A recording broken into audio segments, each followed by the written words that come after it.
Hello guys, welcome back my social media channel.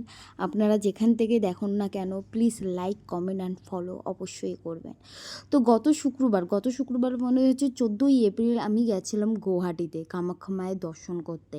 কিন্তু তার আগে আমি কিভাবে গেছি সেটাও আপনাদের জানার দরকার। প্রথমে তো আমি ট্রেন তো পাইনি, যার ফলে আমাকে ভেঙে ভেঙে যেতে হয়েছিল। প্রথমে আমি বাস নিয়েছিলাম, দেন আমি নিউ জলপাইগুড়িতে পৌঁছেছি। দেন তারপরে সেখান থেকে গিয়ে ট্রেনের জন্য অপেক্ষা করছিলাম, যেখানে 2 ঘন্টা ট্রেন লেট ছিল। তো যাই হোক, আমরা ওয়েট করলাম 2 ঘন্টা। আমি ওয়েট করলাম 2 ঘন্টা, সেখানে আমরা ট্রেন আসলো। তো 12 ঘন্টা বাসে জার্নি করার পরে খুব ঘুম পেয়ে গেছিলো। তো আমি একটা ন্যাপ নিয়ে নিয়েছিলাম। ন্যাপ নেওয়ার পরে আমি একটু স্যুপ অর্ডার করেছিলাম। তার সাথে সাথে আমি একটু বাইরের ভিউর ফটোও তুলেছিলাম।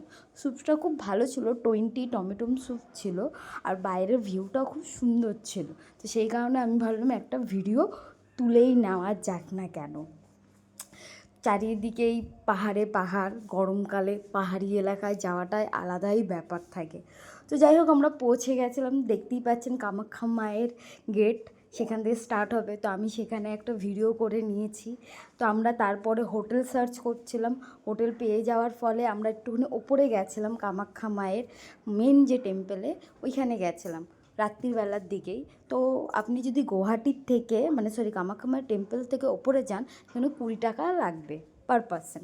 যাই হোক, পরের দিন আমি সকালবেলা আবার সেই টেম্পো করে লাইন দিতে গেছিলাম 5টার সময়। আর 5টার শুরুতেই 600 জন লাইন অলরেডি দিয়ে রেখেছিলেন, কেন? টোকেন নেওয়ার জন্যে।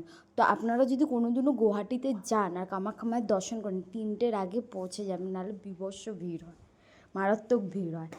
তো আমি বসে বসে, আর সেই দিন বৃষ্টিও হচ্ছিল। তারপরে সেকেন্ড টোকেন নেওয়ার পরে আমরা সেকেন্ড লাইনটে গেছিলাম, সেকেন্ড লাইনে আমরা ফটো তুলেছিলাম। তারপরে থার্ড লাইনে গেছিলাম। দেন পুজো দেওয়ার পরে 5টার সময় আমরা রিটার্ন হয়েছি,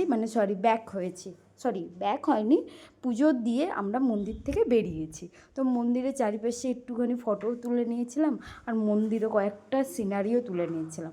কিন্তু টোটাল আমাদের 12 ঘন্টা লেগেছিলো, সকাল থেকে সন্ধে অবধি। তো আপনারাও যদি কোনো দিনও গুয়াহাটিতে কামাখ্যা মায়ের দর্শন করেন, 3টের সময় চলে যাবেন, নাহলে কিন্তু বীভৎস ভিড় হবে, খিদে পেয়ে যাবে, মাথা ঘুরিয়ে যাবে। তো যাই হোক, আমাদের সব কিছুই ভালো হয়েছে। মন্দিরের আশেপাশে কয়েকটা ভিডিও তুলে নিয়েছিলাম, আমি নিজেও একটা সেলফি নিয়ে নিয়েছিলাম। তারপরে মন্দির থেকে আমরা বেরিয়ে গেছিলাম আরেকটা জায়গায়, সেখানে আমি কোনো ভিডিও তুলিনি, বাট সেখানে আমার একটা ফটো রয়েছে। সেই ফটোটা ইনস্টাগ্রাম অ্যান্ড ফেসবুকের মধ্যে আমার রয়েছে, সেখানে সবাই লাইক করেছে। তো আপনারাও প্লিজ ফলো করবেন, আর ভিডিওটা ভালো লাগলে অবশ্যই ফলো, লাইক, কমেন্ট করবেন।